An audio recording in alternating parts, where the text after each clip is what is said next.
সাধের এই দেহটাও এক মুঠো সাদা ছাই হবে, সবই তো পিছে পড়ে রবে, থাকবে না শরীরেতে ঝলমলে রাজবে, চিতাতেই সব শেষ, হায় চিতাতেই সব শেষ, এই তো জীবন। হিংসা বিবাদ লোভ ক্ষোভ বিদ্বেষ, চিতাতেই সব শেষ, হায় চিতাতেই সব শেষ, এই তো জীবন। ওয়েলকাম টু টক ঝাল মিষ্টি উইথ ইপসিতা। আর আমি ইপসিতা, এখানে নো গালাগালি নো কিস্তি অনলি মস্তি। তো আজকের ভিডিওটা শুরু করছি ভারাক্রান্ত মন নিয়ে।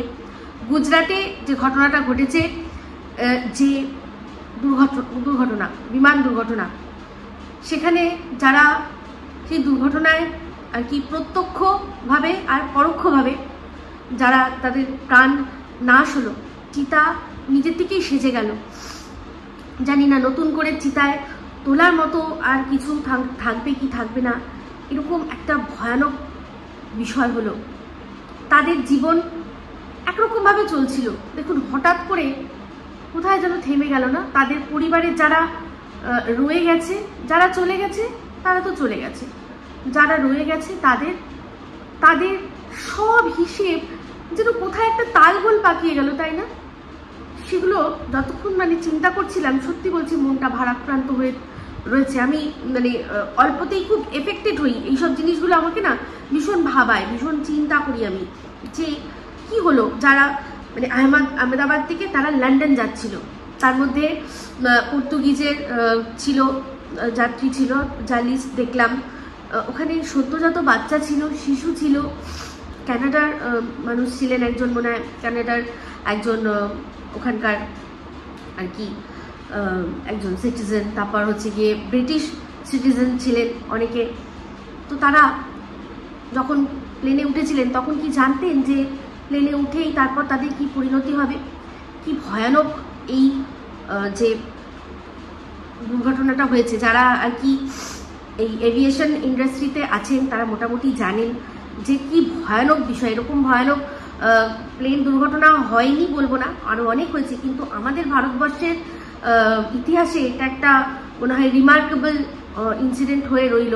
অ্যাকচুয়ালি যারা এভিয়েশন জানেন, যারা মোটামুটি জানেন, একটুখানি এইটুকু তো বুঝতে পারেন যে যখন একটা কোনো বাহন সে যাত্রা শুরু করে তখন সে কি করে, তার যতটা উড়বে ততটা মোটামুটি একটা ফুয়েল সে নিয়ে যায়। এই যে এত বিধ্বংসী আগুন কেন? কারণ ফুয়েল ট্যাঙ্ক তো মনে হয় তো ফুল ছিল প্রায়, যে যতটা আর কি যাবে ততটা অবধি তো সে ভরেই নিয়েছিল।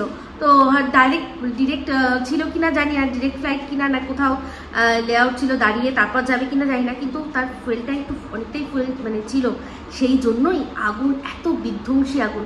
তার উপর পুরো প্লেনের মধ্যে যারা ছিল তাদের তো আমরা বুঝতেই পারছি, উল্টে যেখানে পড়েছে সেটাও কিন্তু একটা জনবহুল এরিয়া।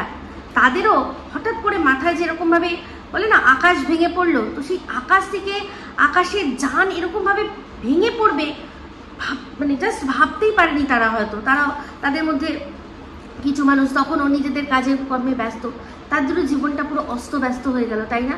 তো তাদের টাকা পয়সা সমস্ত কিছু সব তো রয়ে যাবে, মানুষগুলোই থাকবে না।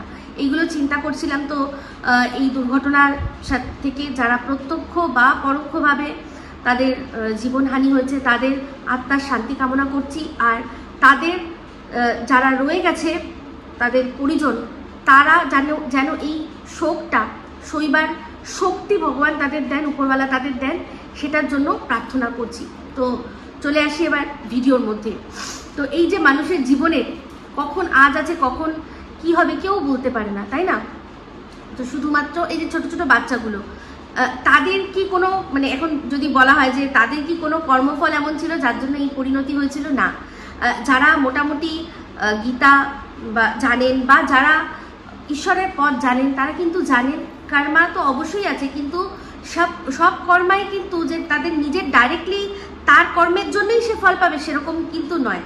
তার যারা বাবা মা আছে তাদের বা তাদের পারিবারিক কোনো কর্মা আছে সেই জন্য কিন্তু অনেক ঘটনা ঘটে। আপনারা যদি একটা রেফারেন্স দিই তাহলে বুঝবেন যে এই যে মহাভারতে যখন গঙ্গা একটার পর একটা তার বাচ্চা হচ্ছে আর সে কি করছে না গঙ্গায় সেটা মানে তাকে ফেলে দিচ্ছে, মানে তাকে মৃত্যুর মুখে ফেলে দিচ্ছে। আর সবটা দাঁড়িয়ে দাঁড়িয়ে শান্তনু সব দেখছে কিন্তু কোনো প্রশ্ন করতে পারছে না।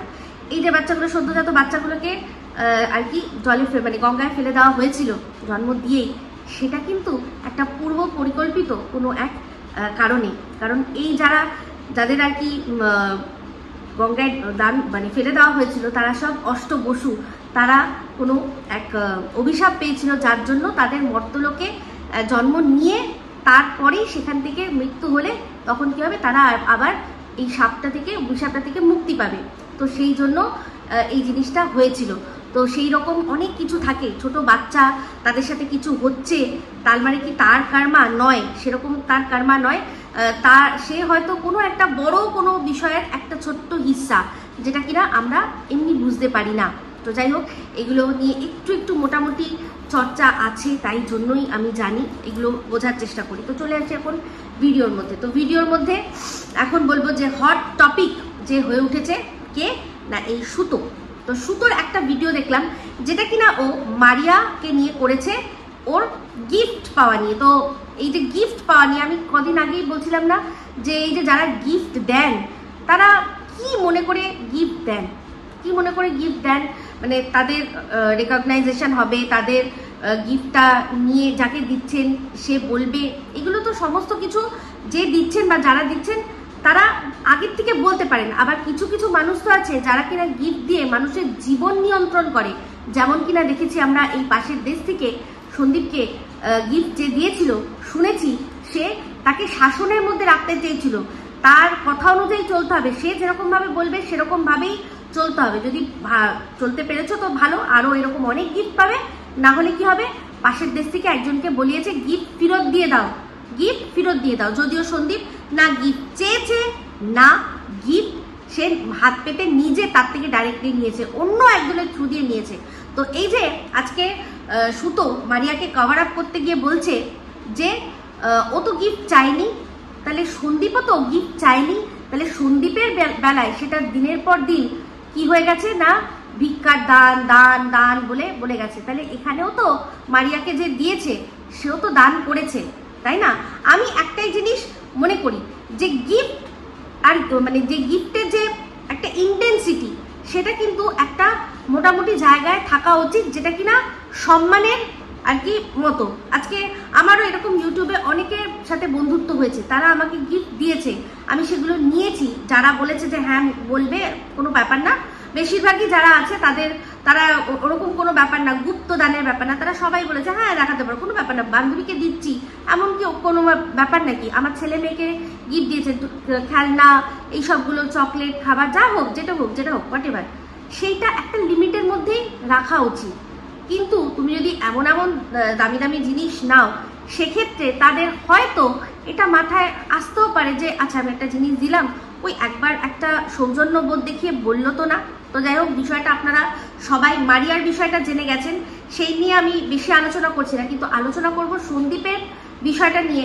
দিনের পর দিন এই সুতো কিরকম ভাবে ওকে পিঞ্চ করে গেছে, এরকমও কথা বলেছে যে আপনারা বাচ্চাকে যে গিফট দেন, রাস্তায় কোনো বাচ্চা পান না, অনাথ শিশু পান না। তো সেক্ষেত্রে যখন ওর মিট আপে গিয়ে কারি গিফট নিয়েছিল সেখানে আমরাও কিন্তু বলেছিলাম যে তারা কেন দিল, তারা কি অন্য কোনো অনাথ বাচ্চা বা শিশু পায় না? এমনকি হাত পেতে ক্যাশ টাকা পর্যন্ত এই সুতো নিয়েছে, প্রমাণ সহ দেখিয়ে দিয়েছি। একজন গেছিলেন আর কি মিট আপে, তিনি একজন বয়স্ক মহিলা, ওর হাতে টাকা গুঁজে দিচ্ছিল, একদম গুঁজে দিচ্ছিল, প্রথমে একটু নানা করে, তারপরে সঙ্গে সঙ্গে বরের হাতে নিয়ে ব্যাগটাকে ইশারা করে ডাকলো, ব্যাগ আনলো, ব্যাগের মধ্যে দিয়ে আর কি সঙ্গে সঙ্গে সরিয়ে দিল। তো ওর যদি সত্যি মনের মধ্যে কিছু না থাকে তাহলে এই জিনিসটা ও তো বলতেই পারতো যে এই যে দেখো আন্টি আমাকে এই টাকাটা দিচ্ছে, এটা দিয়ে বলেছে যে আমি যেন কিছু কিনেনি। ও কিন্তু বলেনি, পরবর্তীকালে ভিডিওর মধ্যে আমি তো প্রমাণ সহ দেখিয়েছি, তারপর গিয়ে স্বীকার করেছে যে হ্যাঁ ও ক্যাশ টাকাও নিয়েছে। একটা হয় মানুষ খামে করে টাকা দেয় যে আমি কিছু কিনতে পারছি না, তোমার কোন সাইজের কি লাগবে, কুর্তি লাগবে না যা লাগবে আমি জানি না, আমি গিফট কেনার কনফিউশনে আছি, আমি খামে ভরে তোমাকে টাকাটা দিয়ে দিচ্ছি, তুমি তোমার পছন্দের মতো একটা কিছু নিয়ে নাও। এটা কিন্তু সেরকম ছিল না, উনি জাস্ট একদম হাতের মধ্যে টাকা নিয়ে দিয়েছিলেন। যাই হোক, এবার খাম দেননি সেটা পরের কথা, কিন্তু কথাটা এটাই ছিল যে যখন ও নিচ্ছিল, সবারটা যেরকম নিচ্ছিল হাতে পরে সেরকম, এটা কিন্তু জাস্ট লুকিয়ে নিয়েছিল, তার জন্যই প্রশ্নটা তোলা হয়েছিল। তো যাই হোক, এবার এই মারিয়ার কথা বলতে গিয়ে ও বলল যে আমিও কিন্তু মানুষের কাছে যখন হাত পেতেছি তখন কি করেছি, আমার খুব প্রবলেমে পড়েই আমি হাত পেতেছি, আমার তখন কিচ্ছু ছিল না, তাই জন্য আমি হাত পেতেছি। তারপরেই আবার বলছে যে এই যে আমি এখন আইফোনটা কিনেছি সেই জন্য মানুষের গাত্রদাহ হচ্ছে, কেন আমি কি ইনকাম করছি না, আমি কি সবসময় আমার হাত খালি থাকবে? তো সেই সময় ওর অ্যাকাউন্টে কত টাকা ছিল সেটা কি আপনাদের কাছে কাউকে দেখিয়েছে যে আমার অ্যাকাউন্টে দেখুন আর একটাও টাকা নেই, আপনারা এবার আমাকে দিন আর কি, হেল্প করুন, তাও কি কিউআর কোডের মাধ্যমে? তো কিউআর কোড কথা যখন উঠলো, এই ক্রাউড ফান্ডিং এর কথাটা বলি, আপনারা হয়তো দেখেছেন আমি একটা কমিউনিটিতে শেয়ার করেছি, সৃজনী বলে একটি মেয়ে যার সাথে দেখা করেছে কুনাল বোস, সে গিয়ে দেখা করেছে, তার সাথে আরও একজন আমার খুব ফেভারিট ইউটিউবার, তিনিও দেখা করেছেন, তিনি হচ্ছেন এক্সপ্লোরার শিবাজিদা, আর তার সাথে পৃথিজিৎদা, তারাও কিন্তু গেছিলেন, সাথে শুভমিতা ম্যাডাম যিনি গান ভীষণ সুন্দর উনিও ছিলেন। তারা মিলে এই সৃজনীকে নতুন করে একটা জীবন দেওয়ার চেষ্টা করছে, সেক্ষেত্রেও কিন্তু ক্রাউড ফান্ডিং হচ্ছে, কিন্তু মিলাপের থ্রু দিয়ে। সেখানে আপনারা এই মেয়েটির মেডিকেল কন্ডিশনের সমস্ত ডিটেল পেয়ে যাবেন, সব ভেরিফাই করে আপনারা অল্প অল্প কিছু করে হেল্প করলে ওই মেয়েটি কিন্তু একটা নবজীবন পাবে। সেক্ষেত্রেও কিন্তু ওর 25 লাখ টাকা একটা গোল সেট করা হয়েছে, যেমন কিনা এই অস্মিতার ক্ষেত্রেও একটা গোল সেট করা হয়েছিল 16 লাখ টাকা, ওই যে ইঞ্জেকশনটার দাম 16 লাখ টাকা। তো সেটা সেট করে নিয়েছিল যে এরপর আর লাগবে না, ব্যাস হয়ে গেছে, সেটা হয়ে গেছে। তাহলে সেক্ষেত্রে এই যে যখন ক্রাউড ফান্ডিংটা করেছিল, ওর কি এরকম কোনো ব্যাপার ছিল যে ওর এই টাকাটা এক্ষুনি লাগবে, কাউকে এক্ষুনি দিতে, বা কোনো একটা গোল সেট করা ছিল কি? ছিল না।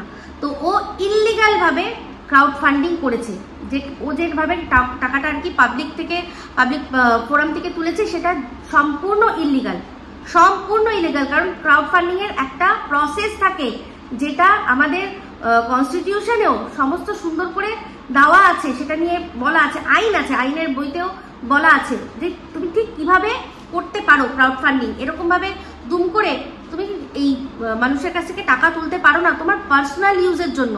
এই যে কেসটা ও পার্সোনাল ভাবে কেস খেয়েছিল, এটা কোনো অসুস্থতা নয়।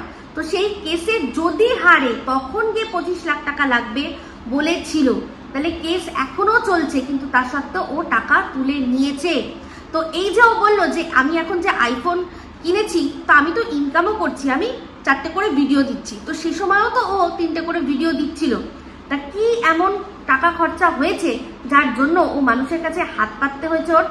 এমনকি ওর সোনা দানা সমস্ত কিছু অক্ষত, এরকম নয় যে সমস্ত বিক্রি করে দিয়েছে, ওর আর কিছু করার নেই, তারপর গিয়েও মানুষের কাছে হাত পেতেছে, তাহলে নয় বুঝতাম। শ্বশুরবাড়ির গয়না আমি বিক্রি করব না, শ্বশুরবাড়ির গয়না বিক্রি করব না, তোমরা আমাকে টাকা দাও, এটা কোনো রকম ভাবে যুক্তিপূর্ণ হতে পারে? তো যাই হোক, ও কিন্তু ইললিগাল ভাবে এই জিনিসটা করেছে। তো এখন যে কথাটা ও বলতে বসেছে, তাহলে সেই কথাটা ওর মাথায় আসেনি যে সন্দীপ তো কারোর কাছ থেকে টাকা চায়নি। তো যখন সন্দীপ কারোর কাছ থেকে টাকা চায়নি, অথচ কারোর থ্রুতে ওর কাছে গিফট এসেছে, তারপরেই যখন সন্দীপ বাইকটা কিনলো, সন্দীপ কিন্তু পুরো দেখালো, ওখানে বাজাজ ফিনান্সের ফর্ম, সেগুলো সই করছে, সমস্ত কিছু কিন্তু দেখিয়েছে, সমস্ত দেখিয়ে ও কিন্তু বাইকটা যখন কিনলো সেক্ষেত্রে ও বললো যে মানুষের কাছ থেকে টাকা নিয়েছে। কোনো প্রমাণ আছে? প্রমাণ ছাড়াই কিন্তু বললো। এদিকে সন্দীপ কিন্তু অনেক বছর ধরে ইনকাম করছে। হ্যাঁ, ওর বউ ওর বাড়ির থেকে সোনা দানা নিয়ে গেছে, কিন্তু ব্যাংকের থেকে টাকা তো নিয়ে যেতে পারেনি, এমনি ছুটকো ছাটকা ক্যাশ কিছু নিয়েছে, সেটা সন্দীপের মুখেই আমরা শুনেছি। কিন্তু এত বছর ধরে যে ইনকাম করেছে তার কিছু তো ওর ব্যাংকে নিশ্চয়ই রয়েছে, যেটা দিয়ে ও, আর ওর এই যে ইনকামের প্রসেসটা সেটাও কিন্তু চলতে থাকছে। তো সন্দীপও তো ইনকাম করছে, তখন সন্দীপের প্রচুর ভিউজ, প্রচুর সন্দীপের ভিউজ, তাহলে সেই ভিউজের ওপর ভরসা করে তো ও তো ইনকাম করেছে, আর সেই যে টাকাগুলো ইনকাম করেছে সেগুলো তো ওর নিশ্চয়ই আছে, সেখান থেকে সংসার চালিয়ে ওর কিছু তো সেভিংস হয়, সেখান থেকে ও ওর বাইকের ইএমআই দিতে পারবে বলেই তো ও বাইকটা কিনেছে। কিন্তু এই বাইকটা কেনা নিয়ে কিরকম নোংরামি করেছিল এই ঘোড়া, কিন্তু নিজে এখন যখন আইফোন কিনেছে তখন বলছে যে আমি কি ইনকাম করছি না, আমি কি চাইলে একটা ফোন কিনতে পারি না। ওর আইফোন কেনা নিয়ে অবশ্যই এত দামি একটা আইফোন কেনা নিয়ে প্রশ্ন তো উঠবেই, কারণ যখন টিনের একটাও ফোন ছিল না, ওর মায়ের ওই মানে কোনো মতে একটা যেটা ফোন কাম চালাও ফোন, সেই ফোন থেকে ভিডিও করছিল, তো সেখানে ও একটা আইফোন কিনেছিল, কি গাত্রদাহ এর হয়েছিল আমরা সবাই দেখেছি। তাহলে নিজের বেলায় ও একরকম, অন্যের বেলায় অন্যরকম। তো যাই হোক, সেক্ষেত্রে বলি যে যখন ও ক্রাউড ফান্ডিং করেছিল তারপরেই কিন্তু ও যেই ফোনটা দিয়ে সেদিন আমাকে দেখাচ্ছিল যে প্রমাণ, সেই ফোনটা কিন্তু ও কিনেছিল। তাহলে মানুষের যদি মনে হয় যে মানুষের কাছ থেকে হাত পেতে ভিক্ষা করেই তারপর আবার ফোন কিনছে, মানুষের কি দোষ? ও অন্যের দোষগুলো এরকমভাবে দেখায় না, সেটাকে কন্টেন্ট হিসাবে বিক্রি করে না, করে তো। সেই জন্যই এই প্রথম একটা ব্লগার দেখলাম যে কিনা নিজেই নিজের কন্ট্রোভার্সি নিয়ে আবার কন্ট্রোভার্সি চ্যানেলে ভিডিও করছে। একটা টাইটেল থাম্বনেল দেখলাম যেখানে বুঝলাম বলছে যে আমার বর এরকম বলেই আমার উপর কেউ বিশ্বাস করছে না। ভিডিওটা আমি দেখিনি, কিন্তু এই কথাটার উপরেই আমি আমার ওপিনিয়নটা দেব। সেটা হচ্ছে কি, যে ও নিজেই নিজের বরের মুখে মুখোশ পরিয়ে এতদিন সবার সামনে প্রেজেন্ট করেছে। সে শুরু হয়েছে মৌমিতা বসাক থেকে, মৌমিতা বসাকের বুড়ো বর সেখানে ওর কচি বরকে দেখাতো যে দেখ আমার কচি বর আছে, আমার বরের সাথে আমি কত এই যে ওর বড় পম্পম ঝুলিয়ে এরকম এরকম যেরকম করে সেরকম পম্পম ঝুলিয়ে করেছে না, তখন ওকে দেখিয়েছে। যখন যাকে মনে হয়েছে, যখন কণিকাকে দেখানোর হয়েছে তখন ওর বরের একদম হাত পা চলে, সমস্ত কিছু সচল, অথচ সচল হয়েও কোনো কাজে আসছে না। তো সেরকম তো দেখিয়েছে, তাই না? আজকে আমি শুধু ভাবছি যারা বলছেন যে ও হয়তো আইভিএফ বা অন্য কোনো কাজের জন্য, অন্য কোনো মানে যেটা আর কি ওর বাড়িতে সম্ভব না টুকটাকের জন্য, সেজন্য নাকি ফ্ল্যাট নিয়েছে। আপনারা কি ভুলে যাচ্ছেন কদিন আগেই ও ওর এই রিপোর্টটা দেখানোর সময় কি বলেছিল, যে ভগবানের সাথে যুদ্ধ করা আমি ছেড়ে দিয়েছি, আমি ভগবানের যেটা ইচ্ছা সেটাকে মন থেকে মেনে নিয়েছি। মানে ওর জীবনে ও আর বাচ্চার কথা কোনো রকম ভাবে চিন্তাই করে না, না অ্যাডপ্ট করলে তো হাজবেন্ড লাগবে, ছাড়ুন, অ্যাডপ্ট করে না আইভিএফ করে না স্যারোগেসি করে না, কোনো কিছুতেই কোনো কিছু না, ও আর বাচ্চার কথা চিন্তাই করে না, কোনো রকম ভাবে চিন্তা করে না। কিন্তু ওই যেটা বলেছে সেটা যে খুলে গেছে, যেটা চিকিৎসা করেছে সেটাও বলে দিয়েছে আপনাদের কাছে, কিন্তু ওর আর কোনো ইচ্ছা নেই, এই অ্যাডপ্টের ব্যাপার নেই আর আইভিএফ এরও ব্যাপার নেই। যারা ভাবছেন আইভিএফ করবে তাই জন্য আবার টাকা পয়সা যারা আর কি আগে দিয়েছিলেন, তাদের মধ্যে অনেকেই তো আছেন যারা এখনো মনে করেন যে ও যা করছে ঠিক করছে, তাদের বলবো ও নিজের কষ্টার্জিত টাকা একবার দিয়েছেন, আর দিয়ে নিজেদেরকে বোকা বানাবেন না। এবার টাকাটা আপনার কামিয়েছেনও আপনি, অবশ্যই ইচ্ছাটাও আপনার, কিন্তু এটা হচ্ছে জাস্ট আ সাজেশন। তো যাই হোক, প্রচুর মানুষের চোখ খুলে গেছে। তো এখন ও কেন অপেক্ষা করছে যে সবাই ওকে আর কি বলবে তারপরও টাকা দেবে? তো এই তো মাত্র 96, ওর বক্তব্য অনুযায়ী 96,000 টাকা। তো ও তো ফোনটাই কিনেছে যতদূর সম্ভব, আমি যা শুনলাম একজন 1 লাখ টাকার ওপরে দাম। হ্যাঁ, তাহলে 1 লাখ টাকার ওপরে ফোনটা নেওয়ার আগে 96,000 মানুষ না চাইতেই দিয়ে দিতে পারতো, যে তোমরা দিয়েছিলে আমার দরকারে, ব্যাস এখন আর দরকার নেই, যদি দরকার হয় তাহলে পার্সোনালি সবাইকে বলবো, তাই না? এই যে পার্সোনালির কথা, টাকা কিন্তু দেখুন আরো একজন তুলেছে, কে বলুন তো, কিমা। ওর বরের অসুস্থতার জন্য ও প্রচুর টাকা তুলেছে, ও নিজেই সেটা বলেছে, এটাও কিন্তু সত্যি। ও যদি না বলতো আমরা হয়তো জানতে পারতাম না। ও কিন্তু নিজেই বলেছে যে অনেক মানুষ হেল্প করেছে, এবার কে করেছে, কতটা করেছে, মানে সেই কথাগুলো ও বলেনি, কিন্তু প্রচুর টাকা ও নিজেই বলেছে যে প্রচুর টাকা আমাকে মানুষ হেল্প করেছে। কিন্তু এইটার জন্য ওর বিরুদ্ধে কিন্তু কোনো কেস করা যাবে না, কারণ ও কিন্তু পাবলিক ফোরামে কোনো কিউআর কোড দিয়ে টাকাটা তোলেনি, মুখে বলেছে যোগাযোগ করতে, ওর যা মানে কোথায় ওকে গেলে যোগাযোগ করা যাবে, মানে এই সোশ্যাল মিডিয়ায় সেই জায়গাটাও দিয়েছে, তারপর যোগাযোগ হয়েছে, তারপর দুজনের মধ্যে কথা হয়েছে, যারা যারা আর কি হেল্প করেছে তারা স্বইচ্ছায় ওকে হেল্প করেছে। তারা বুঝেছে যে হ্যাঁ সত্যি তো, এটা তো অস্বীকার করার কিছু নেই যে ওর বর অসুস্থ ছিল, আমি তো সারা রাত দাঁড়িয়ে দেখেছি, তো সেক্ষেত্রে বলছি তারা দিয়েছে। এখানে কিন্তু ওকে বলা যাবে না যে ও ক্রাউড ফান্ডিং করেছে ওর বরের ক্ষেত্রে। বাদবাকি ও পাশের দেশ থেকে বা অন্যান্য দেশ থেকে সন্দীপের নাম করে যে বা গিফট দেওয়ার নাম করে যেগুলো ওকে সন্দীপকে দিয়ে দিতে বলেছে, সেইগুলোর জন্য কিন্তু অবশ্যই তদন্ত দরকার। কারণ এখানে সন্দীপ আর সন্দীপের ছেলের নাম জড়িয়ে রয়েছে। তাদের থ্রু দিয়েও কত টাকা তুললো, সেই কত টাকা তার মধ্যে দিল, কত টাকা নিজে রাখলো, কারণ নিজে রাখে সেটা নিজেই বলেছে, কিন্তু সেটার হওয়ার দরকার। কিন্তু ক্রাউড ফান্ডিং এর কেস ওর ক্ষেত্রে হবে না। বিদেশি মুদ্রা কেন আসছে, কিসের জন্য আসছে, কি জন্য দিয়েছে, কত দিচ্ছে, সেটা ব্ল্যাক না হোয়াইট, কিভাবে নিয়েছে, কারণ ক্যাশ নিয়েছে, ওই বর্ডার এরিয়ায় গিয়ে ক্যাশ নিয়েছে, যেটা কার থ্রু দিয়ে না, লিসার বরের থ্রু দিয়ে।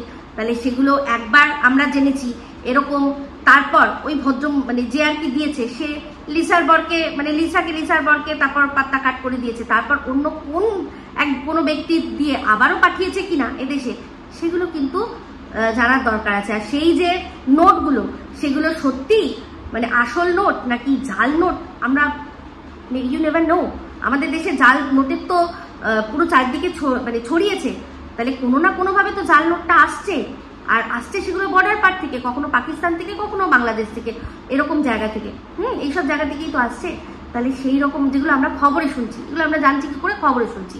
তাহলে সেক্ষেত্রে জানা দরকার যে কেন, কি জন্য, কোনভাবে, কোন হিসাবে কত টাকা এসছে, সেই হিসাবগুলো জানানো দরকার আছে। তো চলে আসি আবার সুতোর বিষয়। তো সেক্ষেত্রে ও কি বলছে যে তো সেখানে দেখুন এখন মারিয়ার এই গিফট নিয়ে মারিয়াকে ঢাকতে বসেছে, আর সেখানে সন্দীপের বাচ্চাকে নিয়ে যা নয় তাই নোংরামি চালিয়ে গেছে হিংসায়, শুধুমাত্র হিংসায়। কারণ ও কিন্তু বলছে যে এই মারিয়া যে গিফট পাচ্ছে সেটা অনেকের চক্ষুশূল। তো মারিয়াও এই কথাটা বলেছে যে চক্ষুশূল। তো সেখানে মারিয়া কাকে মিন করতে চেয়েছে আই ডোন্ট নো, কারণ ও তো এরকম প্রচুর মানুষের গিফট দেখে জ্বলে পুড়ে খাক হয়ে যায়, তাই না? তো যাই হোক, যেটা বলছিলাম যে এখন ও হচ্ছে গিয়ে নিজের সংসারের এই কেচ্ছাগুলো বেচছে, এই মেন বিষয়টা। আজকে ওর ফ্ল্যাটটা যখন দেখালো তখন বুঝলাম যে এই ফ্ল্যাটটা, আমি যদি একটুও ভুল না হয়ে থাকি, তাহলে এই ফ্ল্যাটটা ও কিনেছে। আমি যতদূর বুঝতে পারছি এই ফ্ল্যাটটাও কিনেছে, কারণ একটা ফ্ল্যাট যখন রেন্টেড ফ্ল্যাট নেওয়া হয় তখন যে মালিক আছে সে দেয়ালের রং টংগুলো একদম নতুন ঝাঁচকচকে করে দেয়, এমনকি দরজায়ও যদি কিছু থাকে সেগুলো পেন্ট করে একদম নতুনের মতো করে চাবি হ্যান্ডওভার করে। কিন্তু ওর আজকে দেখলাম একটা যে দরজা আছে সেই দরজার মধ্যে বাচ্চা আঁকা এরকম একটা ছবি রয়েছে, বাচ্চারা যেরকম ফানি ফেস আঁকে সেরকম ফেস একটা ছবি রয়েছে। তার মানে বুঝতেই পারছি যে আর কি বিক্রি করেছে, এটা তার মানে এটা কিনেছে রিসেল ফ্ল্যাট, আর খুবই স্বল্প মূল্যে কিনেছে। আমি তো বলছি মানে খুব যদি বেশি হয় এই ফ্ল্যাটটার পিছনে ও হয়তো 12 থেকে 13 লাখ টাকা খরচা করেছে মানে কেনার জন্য। তারপর আস্তে আস্তে আস্তে আস্তে সমস্ত কিছু করবে। তো এই যে জিনিসপত্র ও বাড়ি থেকে নিয়ে আসছে না, চিন্তা করে দেখুন। কদিন আগেই বললো এই যে ওর বর, যেটা বলছিলাম যে ওর বরকে মুখোশ পরিয়ে রেখেছে, সেই জন্যই এখন মানুষ ওর কথা বিশ্বাস করতে পারছে না। এত ভালো এত ভালো এত ভালো বলছে, এতদিন ধরে বলে গেছে এত ভালো, সাতচরে রা কাটে না, সে ওকে ছয়রশ্মি নয়াকার ল বলেছে, কোনো মানুষ বিশ্বাসই করতে চাইছে না। তো এই যে বাড়ি থেকে দেখুন জিনিসপত্র বলছে, শুধুমাত্র আমি কি আনবো না ফ্রিজ টানবো। আমি আমার মানে যে আমার লাইফের দিয়ে তুলনা করে একটুখানি বলি, আমরা এখন যে বাড়ি এই যে ফ্ল্যাটটা আছে এটা তো রেন্টেড ফ্ল্যাট, আমার তো বালসনিতে নিজের বাড়ি। আমরা যখন ওখান থেকে এসেছিলাম আমি কিন্তু আনন্দ করেই জিনিসটাকে দেখিয়েছি যে আমরা এই যে আমাদের একটা অন্য ফ্ল্যাটে যাচ্ছি, কারণ আমাদের বাড়িটা রেনোভেশনের কথা চলছিল তখন, যে রেনোভেশন করব। কিন্তু ওই যে বললাম যে মানুষের তো সব প্ল্যান একরকম ভাবে যায় না, আপনি প্ল্যান এক করবেন, ভগবানের প্ল্যান অন্য থাকবে। তো যেইটা যেটার আর কি যে কাজগুলোর ওপর বেস করে যে আচ্ছা এখান থেকে এটা হবে, ঠিক আছে চলো আমরা এটা করে নেবো, সবসময় সেটা হয় না। আজকে দেখুন কতগুলো মানুষ, তাদের জীবনেরও অনেক কিছু প্ল্যান ছিল, সব প্ল্যান কিন্তু ভেস্তে গেছে। তো যাই হোক, সেই সময় যদি আমিও মনে করতাম যে এটা এই নাটক করব বা বরের সাথে অশান্তি আমি কিন্তু করতে পারতাম। আজকের ডেটে আমার মনে হচ্ছে এই জিনিসটা, যে সে সময় যে আমরা ফ্ল্যাট খুঁজছি, আমরা একটা অন্য জায়গায় শিফট করব, আনন্দ করে দেখাচ্ছি, তারপর ফ্ল্যাট দেখতে এলাম, দেখলাম, সেগুলো ব্লগ করেছি, তারপর যখন প্রথম দিন ঢুকলাম সেগুলো আর কি ব্লগ করে সবাইকে দেখেছি, সেরকম কি ভিউজ হয়েছে? হয়নি। কিন্তু আমি যদি এটাই দেখাতাম যে আমার বরের সাথে অশান্তি হচ্ছে, আমি আমার ছেলে মেয়ে নিয়ে একটা ফ্ল্যাটে চলে যাচ্ছি, জীবন সংগ্রাম করব, তাই না? বর থাকতো, বরকে ক্যামেরায় দেখাতাম না। কত তো ব্লগ আছে যে ব্লগের মধ্যে আমার বরকে দেখাই যায় না। হ্যাঁ, সারাদিন থাকে না, হয়তো দেখাই যায় না, বা অন্য কোনো বিষয় নিয়ে বকবক করতে গিয়ে এত বেশি টাইম হয়ে গেছে তার মুখে ক্যামেরা ধরাই হয়নি, এরকম অনেক দিন গেছে, আমার অনেক ব্লগ রয়েছে। তাহলে যদি এরকম বলতাম তাহলে কিন্তু সে সময় ভালো হয়তো বা ভিউজ হতো, কারণ সে সময় আমি অলরেডি সমালোচনা করি, সবাইকে নিয়ে সমালোচনা করি, সবাইকে নিয়ে আমি কিন্তু তখন অলরেডি সমালোচনা করি, তাই না? আমার এই চ্যানেল দুটোও খুলে গেছে।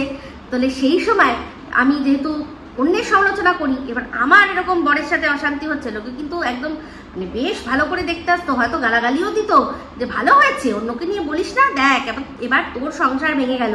যদি এই জিনিসটা করতাম, এখন আমি চিন্তা করছি, কিন্তু ওই যে বলে না, সবার দ্বারা সবটা হয় না। তো আমি পজিটিভিটি আমার ব্লগের মধ্যে দেখিয়ে সেখান থেকেই যেটুকু ভিউজ বা যেটুকু জেনুইন ভিউয়ারশিপ পেয়েছি, আমি সেটাতে নিয়েই খুশি আছি। এখন তো ব্লগ দিতেই পারছি না, তো যাই হোক, যেটা বলছিলাম, তো সেক্ষেত্রে দেখুন আমার বাসজনীর বাড়িতে যা যা জিনিসপত্র সব কিন্তু রয়েছে, সমস্ত জিনিসপত্র রয়েছে। শুধু আমি নিয়ে এসেছি কোনটা? আমার টিভিটা। এখানে কিন্তু আমাদের ফার্নিশ ফ্ল্যাট, তো এখানে একটা বেড, কিং সাইজ বেড ছিল, ডাইনিং টেবিল ছিল, কিচেনের আর কি ওই যেরকম কাভার করা আছে ছিল, ফ্রিজটা ছিল, এই ঘরে যে ড্রেসিং টেবিল আছে সেটা ছিল, দু ঘরে দুটো বড় বড় ওয়ার্ড্রপ ছিল, সব ছিল। শুধু আমি নিয়ে এসেছি টিভিটা, আর পরবর্তীকালে ওই একটা জিনিস নিয়েছিলাম, আমি টাপুরের ঘরে একটা সিঙ্গেল বেড, যেটা কিনা এখন আমি আমাদের ইয়েতে দিয়ে দিয়েছি, কি যেন বলে, লিভিং রুমে দিয়ে দিয়েছি, ওখানে শোয়া বসার জন্য, যেহেতু আমার মেয়ে এখন বাইরে থাকে। আর ওই টিভির সামনে যে এল প্যাটার্নের যে একটা ক্যাবিনেট মতো আছে, সেটাও কিন্তু এখানকার, সমস্তই বেশিরভাগটাই কিন্তু এখানকার। হ্যাঁ, কিচেন সেট আপ আমি নতুন করে কিনেছিলাম, যে আমার তো বাসজনীতে বাড়ি আছে, এখানে থাক, রেনোভেশন করি যা করি পরে দেখা যাবে, আমরা তো মাঝে মাঝে এখানে এসে থাকবো, তো আপনারা দেখেছেন মাঝে মাঝে আমি গিয়ে থাকিও। তো এই জন্যই ও ওখান থেকে কিছু নিল না। নালে ভাবুন, যার বর বলছে যে তোমার কোনো চিহ্ন এখানে রাখবে না, মানে ওর প্রতি এতটাই ঘৃণা তার বরের, যে এখানে তুমি তোমার কোনো চিহ্ন রাখবে না, তাহলে ওর বাবার দেওয়ার বিয়ের খাট, আলমারি, ড্রেসিং টেবিল এসব তো নিশ্চয়ই দিয়েছিল। তাহলে সেগুলো মানে এতটাই ওর ওপর ঘৃণা হয়েছে, ও যদি বাইরে বার করে দেয়, যে আমার লাগবে না, আমি ওর কোনো জিনিস দেখতে চাই না, বাইরে বার করে দিলাম, বা এই যে সোফা, এগুলো সব বাইরে বার করে দিলাম, আমি ওকে ওর জিনিসপত্রই এখানে দেখতে চাই না, তাই না? এটা করতে পারতো, সেটা ওর মাথায় আসতে পারতো, যদি আমার জিনিসগুলো এরকমভাবে রাগের চোটে নষ্ট করে দেয়। কিন্তু ওর সেই ভয়টা নেই, কারণ এগুলো হচ্ছেই সবটা গট আপ সেট আপ করে। তো যাই হোক, যেটা বলছিলাম, মাঝখান থেকে উঠতে হলো। তো এখানে সমস্তটা থাকবে, ওরা মাঝে মাঝে আসবে। তো এই ফ্ল্যাটটা রেন্টেড বলে আমার মনে হচ্ছে না। পরবর্তীকালে হয়তো বলবে যে হ্যাঁ, এখান থেকে টুকটুক করে টাকা জমিয়ে কিনে নিয়েছি ফ্ল্যাটটা, বলতেই পারে, কারণ ও তো এখন এত ইনকাম করছে, এটা তো আমরা চোখে দেখতেই পাচ্ছি। ওর ব্লগ চ্যানেলে যেখানে কিনা মেরে কেটে 5,000, 10 তো অনেক কম, 5,000 অনেক বেশি হলে 5,000 হতো, সেখানে এখন ওর 20,000-এর ওপরে প্রত্যেকটা ভিডিওতে কি হচ্ছে না, ভিউজ হচ্ছে। তাহলে শুধু তাই নয়, কন্ট্রোভার্সি চ্যানেলেও ও নিজেকে নিয়েই নিজে কন্ট্রোভার্সি করছে। তো সেক্ষেত্রে ওর ভিউজ প্রচুর হবে, বলবে হ্যাঁ কিনে নিয়েছি, এরপর পরবর্তীকালে বলবে এটা কিনে নিয়েছি। তো মনে হচ্ছে, আমি এটা এখনো মনে হচ্ছে, কেন বলছি, কারণ ওই যে বললাম যে যেই কন্ডিশনে ফ্ল্যাটটা দিয়েছে, শুধুমাত্র এমনি পরিষ্কার করে দিয়ে, মানে রং টং নতুন করে না করে, তাতে আমার মন বলছে যে এটা রিসেল, যে আর কি সেল করে দেয়, অল্প দামে সেল করে দেয়, সে আর ওরকমভাবে রং ফং কিছু করে দেয় না, আমরা যেমন এখানে রেন্টেড যখন এসেছিলাম, তখন ফ্ল্যাট খুব সুন্দর করে রং করে দিয়েছিল, সবটা পুরো রং করে, পুরো ঝাড় চকচকে। তারপর আগেই একজন একটি ফ্যামিলি থেকে গেছে, সব পরিষ্কার করে নতুন করে রং করে তারপর আমাদের কাছে হ্যান্ড ওভার করেছিল, তাই তো? তো যাই হোক, সেক্ষেত্রে মনে হচ্ছে যে এটা ওর রেন্টেড ফ্ল্যাট নয়, এটাও কিনে নিয়েছে, আর সেই জন্যই ওর বাবার মুখে এত হাসি। তো এরপর অবশ্যই বলবে যে বাবা তো আসবেই, কারণ ওই যে পোষ্য আছে তাকে দেখতে আসবে, তো সেক্ষেত্রে বর আসবে আসা যাওয়া করবে। আর তাছাড়াও আরো একজন সে কি যে কিনা ওর মনের মানুষ। তো যাই হোক, এখনকার মতো এই অবধি রাখছি ভিডিওটা। সত্যি কথা বলছি, যতক্ষণ থেকে না ওই জিনিসটা চিন্তা করছি মাথার মধ্যে ঘুরছে, আমার ওটা মাথা থেকে বেরোতেই পারছে না। আর আমি সত্যি কথা বলতে ভিডিও করার যে চানটা আমি সত্যিই পাচ্ছি না, যতক্ষণ না আমার মানে ওই জিনিসটা মাথা থেকে আমার বেরোচ্ছে। এটা একটু টাইম লাগবে, কারণ চিন্তা করছি এই যে যারা যাচ্ছিল প্লেনে করে, কতজনের কত স্বপ্ন ছিল, তাই না? কেউ হয়তো চাকরির স্বপ্ন নিয়ে যাচ্ছে, কেউ বেড়াতে যাচ্ছে, ফুল ফ্যামিলি হয়তো বেড়াতে যাচ্ছে, কেউ পড়াশোনা করতে যাচ্ছে, অনেক রকম অনেক চিন্তা ভাবনা মাথার মধ্যে আসছে। তো ওটা থেকে আমি বেরোতে পারছি না, তাই জানি না আজকে আর কি করতে পারবো আমি। এখনকার মতো ভিডিওটা এই অবধি রাখছি। যদি ভালো লাগে তাহলে অবশ্যই লাইক শেয়ার কমেন্ট করতে ভুলবেন না। যারা চ্যানেলটা সাবস্ক্রাইব করেননি তারা সাবস্ক্রাইব করে নেবেন। সবাই ভালো থাকবেন, সুস্থ থাকবেন। আবার আসছি খুব শীঘ্রই এক নতুন ভিডিও নিয়ে। Nipsita signing off. Love you all.